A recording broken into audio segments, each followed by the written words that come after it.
Today's video is going to be quite a quick one, just sort of reviewing the GT Amiga Art monitor attachment, monitor stand for the Art Racing Cockpit. The reason I'm doing it, two reasons. One, a couple of people have been asking me about it in the comments. And two, my Art cockpit will be being sold on at some point this month. Because obviously I've got the Prime cockpit that I'll be using in its place. So if I don't make this video now, I may not be able to make it. So what I want to do is grab the camera, take it over there and just very quickly take you around the GT Amiga Art monitor add-on for their cockpit and just show you what it is, how it works, and give you my thoughts. I've had it a couple of years. So let me grab the camera and we'll go take a quick goosey.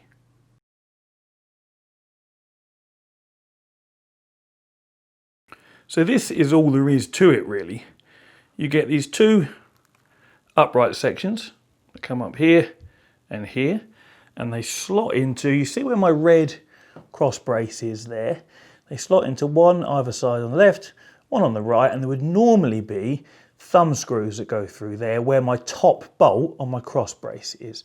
Thumb screws that look just like those. So that's what would normally hold it in place there. So you can raise it up and down there. Also, you've then got these two bars that run across. Again, you can see the four thumb screws, two for each.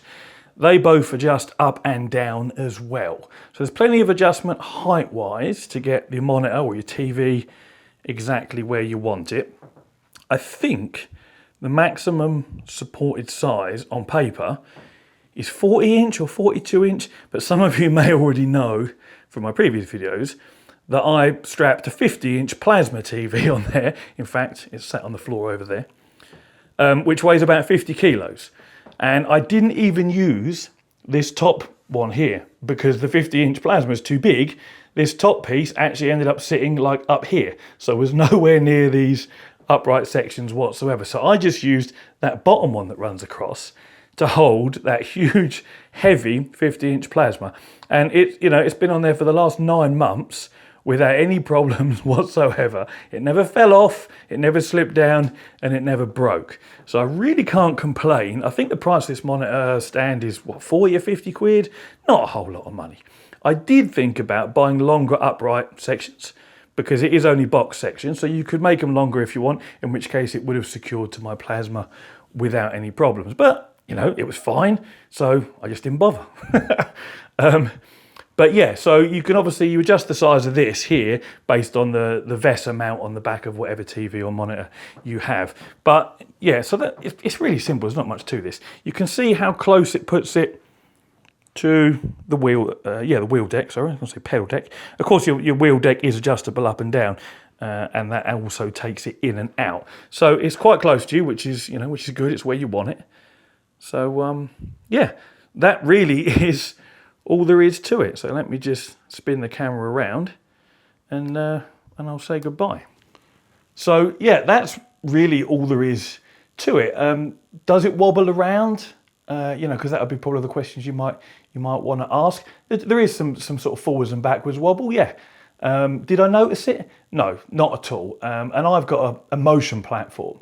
So, and I mostly play dirt rally, so I'm being thrown around all over the place anyway. I never once noticed, the TV wobbling backwards or forwards. I mean, I'm sure it does. If I was to grab hold of it, I could definitely wobble it backwards and forwards, especially that big old 50-inch plasma. But it never wobbled enough to be an issue for me. Like I say, probably because I was being thrown around in my seat more than anything.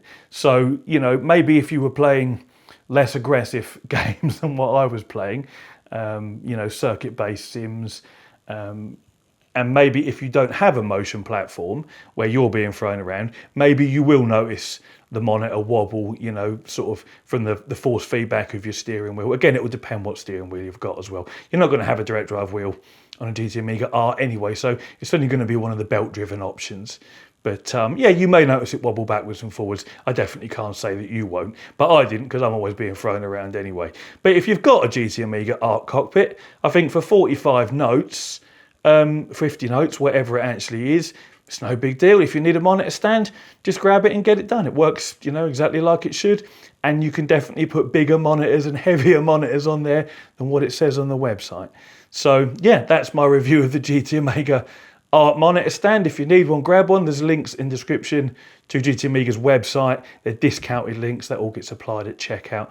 By all means, if you want one, go and grab one. And if you don't, don't.